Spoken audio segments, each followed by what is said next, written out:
نہیں لے کے آئے گی. اچھا اب یہ بڑی دلچسپ صورتحال ہے. خواجہ آصف صاحب کہہ رہے ہیں کہ آئینی ترمیم جو ہے ہم وہ کل ہی کرنے جا رہے ہیں, مسودہ پیش کر دیں گے. اسحاق ڈار صاحب کہہ رہے ہیں مجھے معلوم نہیں ہے. وزیر قانون صاحب ایک تو جوڈیشل کمیشن کے اجلاس میں پیش نہیں ہو رہے, دوسرا صحافی کے سوال پہ وہ سر ہلا کے نفی میں سر ہلا رہے ہیں, اور کئی یو ٹرنز لے چکے ہیں. لیکن اصل معاملہ یہ ہے کہ دیکھیں نہ صرف نمبر گیم پوری ہو چکی ہے جو کہ یہ سب کچھ ہو رہا ہے, کیا یہ نمبر گیم پورے ہوئے بغیر یہ اراکین کو اسلام آباد میں بٹھایا ہوا ہے. مسئلہ کہاں پہ آیا ہے؟ مولانا کے بغیر تو یہ نمبر ہو نہیں سکتا. ہم نے آخری پروگرام میں بھی بتایا تھا. قومی اسمبلی میں کسی حد تک ہو سکتا ہے, یعنی جو آزاد اراکین ہیں ان کو ملا کے, لیکن سینٹ میں تو بالکل نہیں ہو سکتا. سینٹ میں تو 59 اراکین ہیں حکومتی اتحاد کے بعد, جو پاکستان پیپلز پارٹی کے 24 ہیں, پی ایم ایل این کے 19 ہیں, انڈیپینڈنٹ 4 ہیں, ایم کیو ایم کے 3 ہیں, نیشنل پارٹی کا 1 ہے, اے این پی کے 3 ہیں, باپ کے 5 ہیں. یہ بنتا ہے نمبر 59. 5 جو مولانا کے اراکین کو شامل کیا جائے وہ بنتا ہے 64. مولانا نے جو اس وقت تک مولانا نے پرنسپلی اگری اس حد تک کیا ہے کہ جو آئینی ترامیم کا پیکج ہے, لیکن جو اصولی موقف جس کو وہ سپورٹ کرتے ہیں وہ ہوگا تو ہم ووٹ دیں گے. وہ کیا ہے یہ آپ کے ساتھ خبر شیئر کر دیتے ہیں. وہ کہہ رہے ہیں 179 کو نہ چھیڑیں. مولانا یہ کہہ رہے ہیں کہ ججز کو ایکسٹینشن نہ دیں, بلکہ وہ کہہ رہے ہیں ایکسٹینشن کی جو ریت ہے اس کو ختم ہونا چاہیے جو کسی بھی لیول پہ ہو. وہ یہ کہہ رہے ہیں کہ 175A3 میں ترمیم کر لیں. 175A3 میں جب آپ ترمیم کریں گے تو اس سے کیا ہوگا, ایک پینل جو ہے وہ حکومت کے سامنے ہوگا, اور اس میں سے وہ کسی کو بھی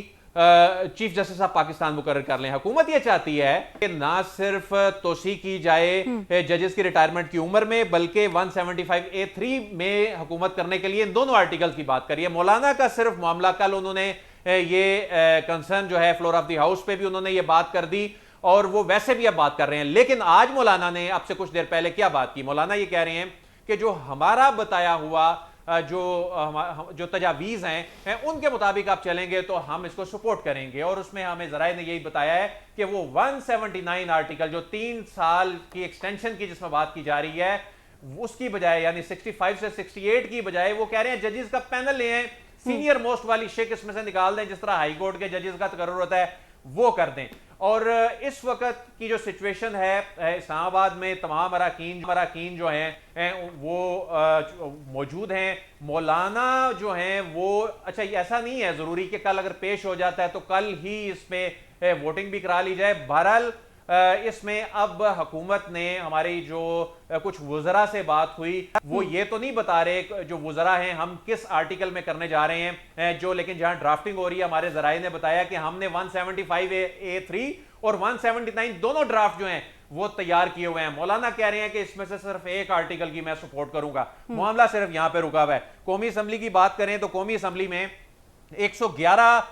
جو ہیں نمبر وہ ہے پی ایم ایل این کے پاس, 68 کا نمبر ہے پاکستان پیپلز پارٹی کے پاس, ایم کیو ایم کے پاس 22 ہیں,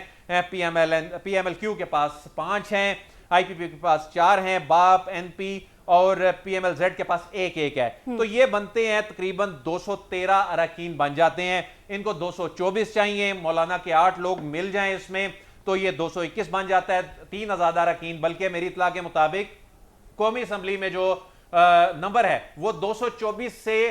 کہیں تجاوز کر چکا ہے. مسئلہ صرف سینٹ آف پاکستان میں ہے. سینٹ آف پاکستان میں اصل رکاوٹ ہے جس کی وجہ سے مولانا کی بات ماننی پڑ رہی ہے. اور مولانا فضل الرحمان جو ہیں وہ اس حوالے سے کہہ رہے ہیں کہ جی میں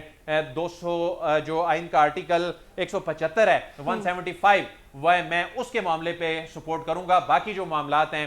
اس پہ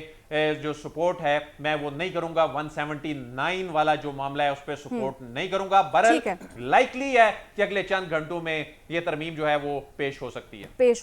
ہے. حسن صاحب آپ کی طرف آؤں گی. جس طرح سے عدیل صاحب بھی بتا رہے ہیں کہ مولانا صاحب ایک طرف تو وہ کہہ رہے ہیں کہ وہ کسی قسم کی آئینی ترمیم کا جو وہ ساتھ نہیں دیں گے, وہ اپوزیشن کے ساتھ ہیں, اپوزیشن کے ساتھ ہی رہیں گے. پھر انہوں نے اپنی جو شرائط ہیں وہ بھی سامنے رکھ دی ایسے میں, ٹھیک ہے. اور حکومت خاص طور پر قومی اسمبلی میں تو 2/3 اکثریت مل گئی, ہو جائے گا ارینج جس طرح سے عدیل صاحب بتا رہے ہیں. لیکن سینٹ میں کیا اب حکومت اس کے لیے جو ہے کیا حکومت کی تیاری ہے اور کیا پوزیشن آپ دیکھ رہے ہیں؟ میرے خیال میں جس طرح عدیل صاحب بتا رہے ہیں کہ حکومت ایک طرف تو تیاری ہے, میرے خیال میں سینٹ میں بھی ان کی بھرپور تیاری ہے. اور اس میں صرف جو رابطے کیے گئے ہیں، ابھی کچھ دیر پہلے بھی ایک حکومتی وفد ہے جس میں 2 وزیر بھی شامل ہیں اور ایک بڑے متحرک وزیر ہیں جنہوں نے پہلے بڑے اچھا متحرک رہتے ہوئے گڈ گورننس کی مسائل قائم کی، وہ بھی اس کمیٹی میں شامل ہے۔ میرا خیال ہے کہ وہ کوشش کر رہے ہیں کہ آج رات تک یہ معاملہ سیٹل ہو جائے، کیونکہ سینٹ کا صرف انتظار ہے، قومی اسمبلی میں تو ان کے نمبر پورے ہیں، اور دوسری طرف وہ یہ بھی کسی حد تک معاملہ طے کر رہے ہیں کہ ایک جو انہوں نے ابھی کچھ دیر پہلے خصوصی کمیٹی بھی بنا لی جس کی صدارت خورشید شاہ صاحب کرتے ہیں، جو اس میں ان کیمرہ اجلاس بھی ہوتا ہے، اس میں انہوں نے یہ طے پایا ہے کہ عمر ایوب صاحب اور مولانا فضل الرحمان صاحب کو اس کمیٹی میں شامل کر لیا ہے، اور اس میں جو آئین کے آرٹیکل 175, 179 اور 195 کا جو ذکر ہو رہا ہے وہ ان کے سامنے رکھا جائے گا، اور سینٹ میں امکان یہی ہے کہ وہ معاملہ چلے، جیسے وہاں پر تیاری ہوگی سینٹ سے تو پھر قومی اسمبلی کی طرف جایا جائے گا تاکہ وہاں سے کروانے کے بعد سینٹ میں جائیں۔ اور جو چند ایک طریق انصاف کے جو افراد ہیں جو کچھ آزاد جیتے تھے، جس میں کچھ ہم یہ کہہ سکتے ہیں این اے 107 ریاض خان فتیانہ صاحب، اور این اے 74 محمد اسلم گھمن، این اے 68 حاجی امتیاز احمد چودھری، این اے 78 محمد مبین عارف، این اے 146 ظہور حسین قریشی سمیت دیگر کچھ افراد ہیں۔ اب مبینہ طور پہ یہ اطلاعات سامنے آ رہی ہیں کہ شاید یہ جو ہے وہ حکومتی دھرے کے ساتھ کھڑے ہو سکتے ہیں، لیکن جب میں نے ان کے جو عزیز و اقارب ہیں ان سے رابطہ کیا تو ان کا یہ کہنا ہے کہ نہیں، وہ تو اپنے جماعت کے ساتھ کریں، اگر آزاد ہے تو وہ تو ان کے ساتھ کریں ہیں، ہم کسی صورت ادھر نہیں جا سکتے۔ لیکن حکومتی حلقوں سے یہ اطلاعات آ رہی ہیں، کیونکہ آپ دیکھیں کئی عرصے سے یہ منظر عام سے غائب بھی ہیں، بالکل پیپلز پارٹی بھی تو دعویٰ کر رہی ہے نا، پاکستان تحریک انصاف کے کچھ رہنماؤں سے ان کی ملاقات، بالکل ایسا ہی ہے۔ یہ میری پاکستان پیپلز پارٹی کے بھی کچھ سینئر رہنماؤں سے بات چیت ہوئی، مسلم لیگ نون کے بھی، اور کچھ وفاقی کیبنٹ کے جو حصہ ہیں ان سے بھی بات ہوئی، تو وہ بھی یہ دعویٰ کر رہے ہیں کہ ہمارے کسی حد تک نمبر پورے ہیں، لیکن صرف ایک مسئلہ سینٹ کا آ رہا ہے اور وہ بھی 3 نمبر کا ہے۔ ان کا خیال ہے کہ وہ بھی امید ہے طے پا جائے گا۔ رہی بات مولانا فضل الرحمان صاحب کی، تو مولانا فضل الرحمان وہ ایک کہتے ہیں نا کہ ایک جملہ جو ہم نے سنا ہوگا کہ نیشنل انٹرسٹ کو سامنے رکھتے ہوئے ہم یہ فیصلہ کرتے ہیں، تو میرے خیال میں وہ ضروری ہے اس کو مد نظر رکھتے ہوئے وہ کوئی فیصلہ حکومت کے حق میں پلڑے میں اپنے ووٹ ڈالنے کے لیے آمادگی کا اظہار کر دیں گے، کیونکہ انہوں نے 2-3 جگہوں پہ کنفرمیشن دی ہے، اور آج بھی جب ان کا بیان دیکھا جائے تو جو بات چل رہی تھی، تو میں نے جب ان کے سینئر رہنماؤں سے بھی بات کی، جمعیت علماء اسلام سے، تو وہ کہتے ہیں کہ انہوں نے یہ کہیں بات نہیں کی کہ ہم آئینی ترمیم کے مخالف جائیں گے۔ وہ یہ کہتے ہیں ہم نے کہا کہ آئینی ترمیم کے حوالے سے یا آئینی جو ایکسٹینشن کے حوالے سے جو ہمارا پوائنٹ آف ویو ہے، ہم اس کے خلاف جو ہے وہ کرے ہیں، یعنی وہ ایکسٹینشن کسی بھی جماعت کا ساتھ نہیں دیں گے، ایکسٹینشن کی مخالفت کریں، اور دوسری طرف وہ کہہ رہے ہیں کہ ہم اگر آئینی کوئی ترمیم ایسی ہوتی ہے جس میں عمر کی حد تک، جو کہ میں ابھی آپ کے سامنے کچھ رکھتا ہوں کہ جو آئینی کا مسودہ تیار کرتے جو انہوں نے شیئر کیا تھا اس سے چند روز قبل، وہ جو میرے تک پہنچا ہے، کہ جس میں انہوں نے بتایا کہ آئین کے آرٹیکل 179 اور 195 میں ترمیم کا ہے، اور پھر 175 کو لگ رکھا ہے کہ اعلیٰ عدلیہ کے چیف جسٹس صاحبان کی تعیناتی 3 سال کے لیے ہوگی، اور تمام سرکاری ملازمین کی ریٹائرمنٹ کی جو بلائی عمر ہے اس میں جو ہے وہ اضافے کا جو ہے وہ فیصلہ زیر غور ہے۔ اسی طرح سرکاری ملازمین کی جو ریٹائرمنٹ ہے وہ بھی بڑھانے کے حوالے سے جو ہے وہ تجاویز سامنے رکھی گئی ہیں۔ پھر اسی طرح جو مجوزہ ترمیم سے اعلیٰ عدلیہ کے ججز کی بلائی حد بھی بڑھ جائے گی، اور یوں اگر دیکھا جائے تو سول سرونٹس کی نئی تقرری پر جو ہے وہ لگ بھگ 6 سال تک پابندی عائد کی جائے گی۔ اسی طرح ترمیم کی صورت میں قاضی صاحب جو ہیں، قاضی فائز عیسیٰ، وہ 3 سال کی ان کی مدت ملازمت بڑھ جائے گی، اور جو اسی طرح جو ہے یہ چیزیں زیر غور ہیں۔ اسی طرح ایک یہ بھی چیز سامنے آئی کہ ہائی کورٹ کی ججز کی جو تقرر کا ہوگا اس کے لیے بھی جو ڈرافٹ رولز کا تیار کیا گیا ہے، اس میں بھی یہ چیز زیر غور آئی، وہ بھی ان سے شیئر کر لیا گیا ہے کہ اس میں بھی چیف جسٹس کی تعیناتی کے لیے بھی 3 ناموں پر غور کیا جائے گا، اور اسی طرح ہائی کورٹ کے ججز کے حوالے سے بھی جو ہے وہ ترامیم کا حصہ ہے۔ مسئلہ یہ ہے کہ جوڈیشل کمیشن کا جب اجلاس ہوا تھا، جب رولز بنے تھے وہ تو 2010 میں بنے تھے جب چیف جسٹس افتخار چودھری صاحب تھے، اس کے بعد ہر چیف جسٹس صاحب آئے، انہوں نے کہا جی اس میں ترامیم ہونی چاہیے، اختیار ختم ہونے چاہیے، اور پھر معاملہ بڑھتا چلا گیا، کئی چیف جسٹس صاحبان آئے، انہوں نے کہا کہ اس میں واقعی ہم ترامیم کریں گے، کرتا کرتا معاملات یہاں تک پہنچا، اور اس کے لیے کمیٹی بنی۔ بالکل عطاط صاحب یہ بھی تو کہہ رہے ہیں نا کہ یہ توسیع صرف ایک ادارے کے لیے نہیں ہے، خاص طور پہ یہ تمام اداروں کے لیے، تو اس میں دیکھیں اگر آپ اس بیان کو دیکھیں تو اس میں پھر ایک شخصیت نہیں آتی، اس میں کئی شخصیات آتی ہیں جن کی مدت ملازمت میں اضافہ آٹومیٹکلی ہو جائے گا، اور پھر اب یہ کہنا کہ ایک شخص 3 سال کے لیے رہے گا، وہ پھر مزید آپ اس کے چلے جائیں کہ اگر ریٹائرمنٹ 65 ہے تو وہ 68 ہے، اگر 62 سے 65 جا سکتا ہے، اور اس کی مدت ملازمت بڑھ جائے گی، اور یہ آج سے نہیں ہے۔ آپ صرف اس وقت دیکھیں کہ جب مسلم لیگ نون نے اپنا منشور پیش کیا تھا، اس وقت بھی یہ معاملہ زیر غور تھے، اور اس وقت بھی پاکستان مسلم لیگ نون کے سینئر رہنماؤں سے جب بات چیت ہوئی تھی یہاں پہ 188 بلاک مالا ٹاؤن میں، تو وہاں پر موجود تھا نواز شریف صاحب بھی موجود تھے، تو وہاں پر بھی یہ بات انہوں نے رکھی تھی کہ ہم کچھ ترامیم پر غور کریں گے اور ہم اصلاحات لے کر آئیں گے۔ کچھ ترامیم پر غور کریں، اصلاحات کی بات کر رہے ہیں۔ اب اسد صاحب سے پوچھتے تھے، اسد صاحب اس ماحول میں جبکہ آئینی ترمیم کے جو ہے ابھی تک مندرجات سامنے نہیں آ سکے، آئینی ترمیم کی نوعیت سامنے نہیں آ سکی ہے اور مسودہ سامنے نہیں آ سکا ہے، تو پھر کیوں حکومت چھپا رہی ہے تاکہ اس پر بحث ہو اور یہ جو عدالتی اصلاحات میں ہے سب کے کنسنسس جو ہے وہ ہو سکے اس پر؟ دیکھیے، ہونا تو یہی چاہیے جو ابھی آپ نے فرمایا کہ اگر کوئی بھی ملک، کوئی بھی ریاست، کوئی بھی جمہوریت اپنے آئین کو تبدیل کرنا چاہتی ہے، ایک ریگولر قانون سازی نہیں، اپنے آئین اس بیسک مسودے کو جس کے تحت یہ ریاست کانسٹیٹیوٹ ہوئی ہے، جس کے تحت آپ کے میرے بنیادی حقوق ہیں، جس کے تحت ہم یہ بات کر رہے ہیں، جس کے تحت عدالتیں بنی ہوئی ہیں، جس کے تحت ادارے بنے ہوئے ہیں، جو آئین پارلیمان کو کریٹ کرتا ہے، جو آئین دیگر انسٹیٹیوشنز کو کریٹ کرتا ہے، اگر اس آئین کے اندر کوئی ترمیم کرنی ہو کسی بھی پولیٹیکل پارٹی نے کسی بھی وقت تو ہونا تو یہ چاہیے کہ اس کی اوپن ڈیبیٹ ہو، اس کے اوپر تمام قوم کے لوگ، مختلف مسالک کے لوگ، مختلف صوبوں کے لوگ، مختلف زبانوں کے لوگ، مختلف پولیٹیکل آئیڈیالوجیز کے لوگ، مختلف انسٹیٹیوشنز، تمام لوگ اس کے اوپر اپنی کچھ فیڈ بیک دیں، اپنا کچھ انپٹ دیں۔ یہ کسی کمرے کے پیچھے، بند دروازے کے پیچھے اس طرح کی آئین سازی نہ ہو، کیونکہ آئین کے اندر جب ترمیم ہو جاتی ہے تو وہ ایک دیر پا ترمیم ہوتی ہے، اس کے تابع تمام قوانین اور تمام ریاست کے سٹرکچر نے کام کرنا ہوتا ہے۔ تو جس طرح آپ نے فرمایا، یہ بات تو یہی درست ہے کہ آئین میں ترمیم کرنے سے پہلے ایک نیشنل ڈیبیٹ ہو جس میں تمام پولیٹیکل پارٹیز بھی شامل ہوں، اور پولیٹیکل پارٹیز کے علاوہ عوام جو کہ ٹیلی ویژن میڈیا، اخبار، digital media, school, colleges, seminars, دیگر چیزوں کے اندر اپنی رائے فارم کرتی ہے، اس کو بھی اس کا حصہ ملے۔ لیکن یہاں پہ بڑی انفارچونیٹ سی بات ہے، اور یہ کوئی سیاسی بات نہیں، کوئی بھی پولیٹیکل پارٹی ہو، اگر کل کو پی ٹی آئی آ کے اس طرح کی آئینی ترمیم کر رہی ہو، تب بھی ہمیں تنقید کرنی چاہیے کہ آئین کی ترمیم ایک دفعہ اچھی پوری طرح ڈسکس ہو، پھر اس کے اندر چینجز کیے جائیں۔ لیکن ابھی اگر عدیل صاحب کی بات اور حسن صاحب کی بات کو مان بھی لیا جائے، ہم مسودے پہ تو بات نہیں کر سکتے، وہ بھی سامنے نہیں آئی، لیکن اگر اس بات کو مان لیا جائے کہ دو بیسک چیزیں جو کنسیڈر ہو رہی ہیں، ان میں سے ایک یہ ہے کہ ٹاپ 3، 4، 5 ججز میں سے حکومت کا جس کو دل کرے وہ اس کو چیف جسٹس بنا دے، سینئر موسٹ کو نہ بنائے، جو ابھی عدیل صاحب بتا رہے تھے 193 میں، اور 175 کے اندر بھی ترمیم کر لی جائے 175A میں، اور جو جج صاحبان کی تعیناتی کا، جو جج صاحبان کی ریٹائرمنٹ کی ایج ہے اس کو بڑھا دیا جائے، تاکہ تمام جج صاحبان مزید تھوڑا سا کام کریں اور آنے والے لوگ بھی کام کریں۔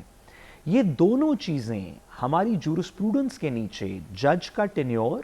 اور خاص طور پہ چیف جسٹس کون لگے گا اس کی اپوائنٹمنٹ، عدالت نے ماضی میں بہت بے تحاشا ججمنٹس میں، الجہاد ٹرسٹ سے شروع کر کے سپریم کورٹ کے 17 ممبر بینچ نے بھی یہ کہا ہوا ہے کہ جو بھی اس چیز کو ترمیم چھیڑے گی، عدالت کی اپوائنٹمنٹ پروسیس کو چھیڑے گی، عدالت کی ریٹائرمنٹ پروسیس کو، ججز کے کانڈکٹ کو چھیڑے گی، وہ انڈیپینڈنس آف جوڈیشری کے ٹچ سٹون پہ ہم چیک کریں گے۔ اگر وہ عدلیہ کی آزادی اور انڈیپینڈنس آف جوڈیشری کو نہیں خراب کر رہی تو ترمیم ٹھیک ہوگی، اور اگر اس ترمیم سے عدلیہ کی آزادی، انڈیپینڈنس آف جوڈیشری خراب ہو رہی ہے یا متاثر ہو رہی ہے، تو یہ کتنا بنیادی جز ہے ہمارے آئین کا کہ آئینی ترمیم بھی سٹرائک ڈاؤن کی جا سکتی ہے۔ یہ سپریم کورٹ کی ججمنٹ ہے، 21ویں ترمیم کی ججمنٹ، 17 ممبر بینچ بیٹھا تھا، 21ویں ترمیم کی ججمنٹ پہ سپریم کورٹ نے کہا ہے کہ کچھ بنیادی ایسی چیزیں ہیں جس میں پارلیمانی سسٹم ہے، اسلامک آئیڈیالوجی ہے، اور انڈیپینڈنس آف جوڈیشری ہے، یعنی عدلیہ کی آزادی ہے، جس پہ اگر ترمیم بھی کر دی جائے جو شب خون مارے تو عدالت اس کو سیٹ اسائیڈ کر سکتی ہے۔ میرا خیال ہے دو مختلف بحث ہونی چاہیے اس کے اندر، ایک یہ کہ کیا نمبرز پورے ہو گئے، کیا نہیں ہوئے، کیا سینٹ میں ہو جائے گا، کیا نہیں ہوگا، انڈیپینڈنٹ ممبرز کہاں سے کہاں جائیں گے، یہ ایک سیاسی بحث ہے۔ لیکن اس کے بعد ایک جوڈیشل بحث بھی شروع ہوگی، اور وہ یہ ہے کہ کیا یہ ترامیم جو ابھی تک میڈیا کے اندر ڈسکس ہو رہی ہیں، کیا یہ کرنے سے عدالت کی جو انڈیپینڈنس ہے, جو عدالت کی ایک ساکھ ہے, جو آزادی ہے عدلیہ کی, کیا اس کو تو نہیں خراب کیا گیا؟ اور اگر کیا گیا ہے تو عدالت ترمیم تک کو سٹرائک ڈاؤن کر سکتی ہے. یہ 21ویں ترمیم کی ججمنٹ میں ہمارا پرنسپل جورسپروڈنس کا سیٹل ہو چکا ہے. جی چل جی بالکل صاحب صاحب امید کرتے ہیں کہ حکم ہے وہ سنجیدگی کا مظاہرہ کرے گی. تو ناظرین یہاں پر شامل کرنی ہے مجھے ایک چھوٹی سی بریک. اسٹے ود اس.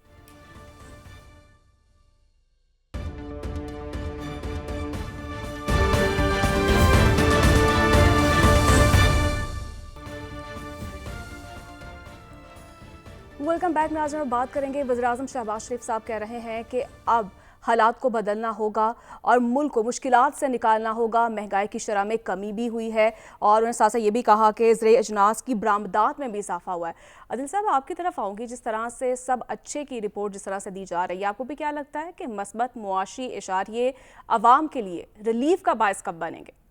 دیکھیں گزشتہ چند گھنٹوں میں 8 ایسی پازیٹیو ڈیولپمنٹس تو نظر آئی ہیں اور یقیناً یہ عوام پہ اس کا امپیکٹ بھی آ بھی رہا ہے. لیکن جتنے مشکل حالات ہماری عوام نے فیس کیے ہیں اور جس طرح سے یہ گزارا کیا ہے یہ واقعی بہت مشکل تھا. لیکن ایک قوم کی طرح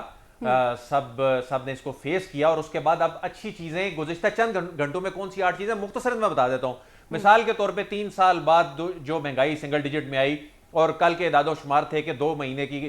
میں یہ مہنگائی مسلسل کم ہو رہی ہے. اچھا دوسرا جو کل مانیٹری پالیسی آئی اس میں شرح سود جو ہے یہ 17.5% مقرر کر دی گئی اور یہ مانیٹری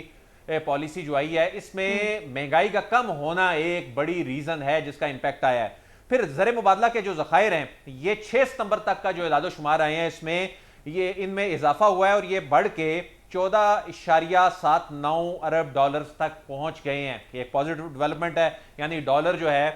یہ بغیر انجیکٹ کیے ایک تو سٹیبل تھا لیکن اس میں کئی پیسے چند پیسے اس میں کمی بھی ہوئی ہے انہی چند گھنٹوں میں. سٹاک مارکیٹ کا رجحان دیکھیں. اس کے علاوہ جو سب سے بڑی خبر آئی ہے جو کہا جا رہا تھا جی کہ ایگزیکٹو بورڈ کی تاریخ آ گئی, پاکستان کا نام نہیں ہے, IMF کی جانب سے گرین سگنل دے دیا گیا ہے جو معیشت کے لیے بڑی خوشخبری ہے. لیکن ہمیں اس طرح یہ IMF پہ تو نہیں بیٹھے رہنا, ایک طویل مدتی پالیسیز یقیناً بنانی ہے اور اس میں ساری صورتحال میں عسکری قیادت کا کردار بہت اہم ہے. ان کی جو پالیسیاں ہیں ان کا بڑا پازیٹیو امپیکٹ جو آیا ہے. لیکن جو خبر دیتا چلوں اپنے ناظرین کو کہ جو پیٹرول کی قیمت ہے, پیٹرول کی قیمت میں بھی اب کمی ہونے جا رہی ہے اور بڑی کمی ذرائع نے بتایا ہونے جا رہی ہے. 13 روپے تک کی ورکنگ جو ہے وہ کر لی گئی ہے. لیکن دیکھنا ہوگا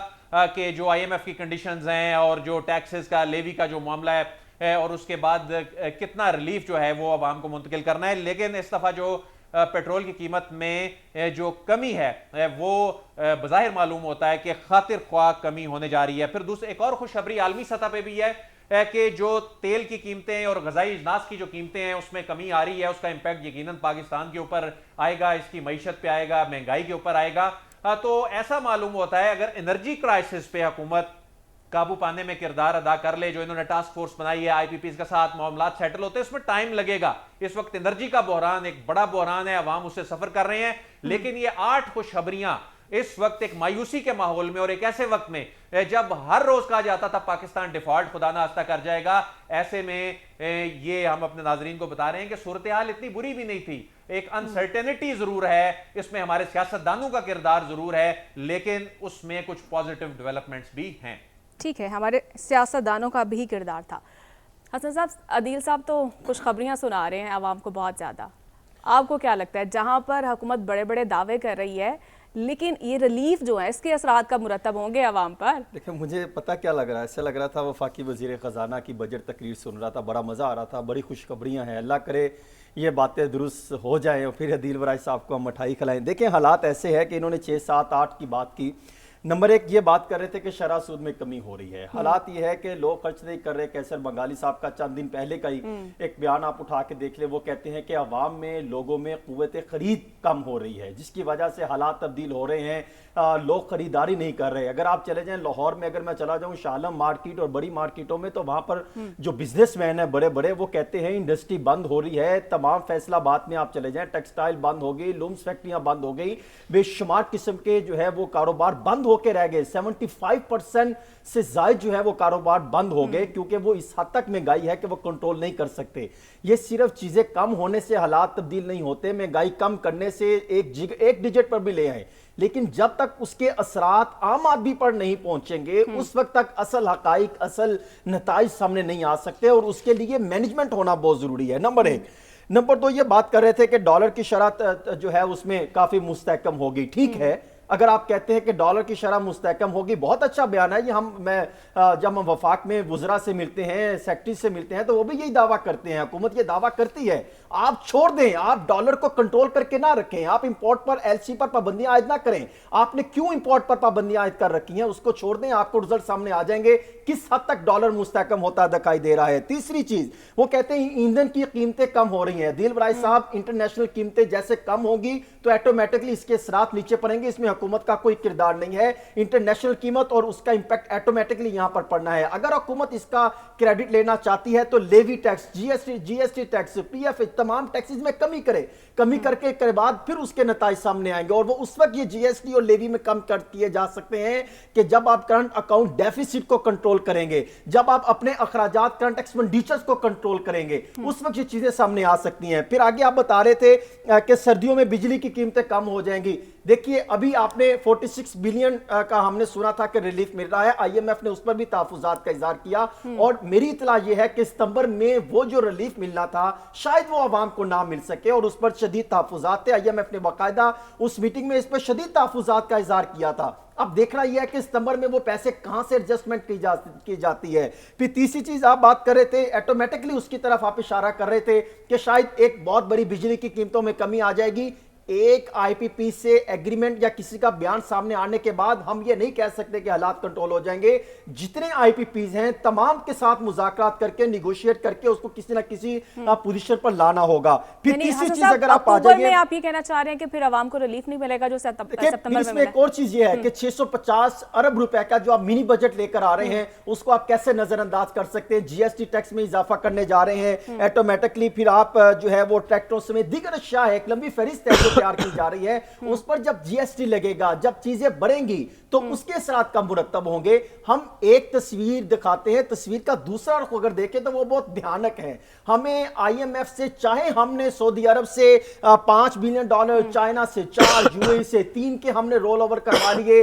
جو ہم نے گیپ فائنانسنگ تھی 1.9 سے 2.1 بلین ڈالر کی جو آ رہی تھی, چاہے ہم نے اس کے جو ہے گارنٹیاں لے لی, ہم نے مشرقی بینک سے کر لیے, دیگر اسٹینڈرڈ چارٹر بینک اور دیگر بینکوں سے ہم نے رابطے کر لیے, ان سے ہم نے کوئی مدد لے لی, ہم نے سعودی عرب سے رابطے کر لیے. لیکن رزلٹ اس وقت سامنے آئیں گے کہ جب اگر اللہ تعالیٰ کرے کہ آئی ایم ایف ہمارے یہ معاملات 25 ستمبر کو یہ دعویٰ کر رہے ہیں, شہباز شریف صاحب بھی وہاں پر ہوں گے, اسحاق ڈار صاحب بھی وہاں پر ہوں گے, اقوام متحدہ کا اجلاس بھی ہے, تو اچھی بات ہے کہ یہ آ جائیں. آنے کے بعد جو انہوں نے شرائط رکھی ہے, چند دن باقی ہیں, رزلٹ جو ہیں وہ سامنے آ جائیں گے. تو ناظرین یہاں پر شامل اسی بریک. ویلکم بیک ناظرین. صاحب آپ کی طرف آؤں گی. عادل صاحب تو ہمیں خوشخبریاں بتا رہے ہیں, لیکن حسن صاحب کہہ رہے ہیں کہ جو بھیانک صورتحال ہے اس وقت, آپ کس سے متفق ہیں؟ دیکھیے, باتیں تو دونوں میرے بھائی درست کر رہے ہیں. عادل صاحب سے صرف اتنی سی گزارش ہے کہ جن کا کریڈٹ ہے وہاں پہ پلیس کریں. یہ بات درست ہے کہ ہمارے فورن ریزروز کو کچھ استحکام ملا ہے, ڈالر کو کچھ استحکام ملا ہے, پہلی دفعہ مہنگائی نیچے گئی ہے, لیکن ان تمام چیزوں کے پیچھے جو کاوشیں ہیں وہ آپ کو وفاقی حکومت کی نہیں نظر آتی, وہ آپ کو ریاستی اداروں کی نظر آتی ہیں. ڈالر کنٹرول تب ہوا جب ہم نے اسمگلنگ کو تھوڑا کنٹرول کیا, وہ ریاست نے کیا, حکومت نے نہیں کیا, انٹیریئر منسٹری نے نہیں کیا, ہمارے جو دیگر لا انفورسمنٹ ایجنسیز ہیں انہوں نے کیا. ہم نے دیکھا کہ ایگریکلچر کے اندر ہماری 6-7% گروتھ ہوئی, یہ گورنمنٹ نے نہیں کیا, حالانکہ ہر گورنمنٹ کے پاس ایک ایگریکلچر کی منسٹری ہے. یہ گرین پاکستان کے SIFC کے انیشیٹو نے کیا. یہ جو ہماری پرائیویٹائزیشن کی بھی ایک سرچ چل رہی ہے، ایک موو چل رہی ہے، اس کے اندر آئی ایم ایف سے نیگوسیشن کے اندر ریاست نے بڑے سخت فیصلے کیے ہیں۔ بات یہ بتائیے کہ جو ہمارے حکمران ہیں جن کی ایسکارٹس جب چلتی ہیں تو پوری سڑک بلاک ہو جاتی ہے، جن کے دفاتر کے آپ خرچے دیکھ لیں، جن کی آپ ایڈمنسٹریٹو مشینری کے پروٹوکالز دیکھ لیں، انہوں نے اس میں کتنا ایڈ کیا ہے، یہ سوال ہے۔ اگر ریاست نے خود ہی اکانومی کو بھی کچھ بہتر کرنا ہے، سیکیورٹی کو بھی کچھ بہتر کرنا ہے، فارن ریزروز کو بھی کرنا ہے، انٹرنیشنل انویسٹمنٹ کو بھی کرنا ہے، ڈالر پرائسنگ کو بھی کرنا ہے، آئی پی پیز کو بھی کرنا ہے، آئی ایم ایف کو بھی کرنا ہے، تو جو ہمارا اتنا بڑا فیڈرل گورنمنٹ کا ڈھانچہ ہے وہ کیا کر رہا ہے؟ کیا وہ صرف ایکسپینڈیچر کے لیے ہے، یا وہ بھی کوئی اس کے اندر لیڈ رول لے گا کہ چلیے باقی چیزیں شاید ہم نہیں کر سکتے تو ہم کل سے ایسے کرتے ہیں کہ ایف بی آر کے ریفارمز ایک دفعہ باقی چیزیں چھوڑ کے اگلے 2 مہینے کے اندر پورے کر دیتے ہیں، 3 مہینے میں پورے کر دیتے ہیں، یا ہم کوئی اپنی گورنمنٹ کی جو انٹرنل ایفیشنسی ہے اس کی رپورٹ پہ عمل درآمد کر لیتے ہیں۔ وفاقی حکومت ریاست کی اس ایفرٹ میں کیا ایڈ کر رہی ہے، یہ اصل سوال ہے۔ ریاست پاکستان نے تو ان اینی کیس پاکستان کی اکانومی کی اور دیگر اسٹیبلٹی کے لیے کام کرنا ہے، ریاست کا وجود اس کے اوپر ڈیپینڈنٹ ہے، ریاست کی اس کے اندر ایفرٹ ڈیپینڈنٹ ہے، اس کے اندر سیاست اپنا حصہ کتنا ڈال رہی ہے، یہ ہمارا سیاسی کویسچن ہے۔ تو میرا خیال ہے کہ دین صاحب نے درست کہا کہ کچھ انڈیکیٹرز تو بہتر ہوئے، لیکن میں حسن صاحب سے ایگری کرتا ہوں کہ اس کے اندر گورنمنٹ کی کاوشیں کم اور ریاست کی زیادہ لگتی ہیں۔ جی، ریاست کی زیادہ لگتی ہے، بالکل صاحب آپ کا پوائنٹ آتے ہیں۔ پروگرام کا جو وقت ہے وہ بھی ختم ہوا چاہتا ہے، مجھے اجازت دیجیے، کل پھر آپ سے ملاقات ہوگی، اللہ نے کے بعد۔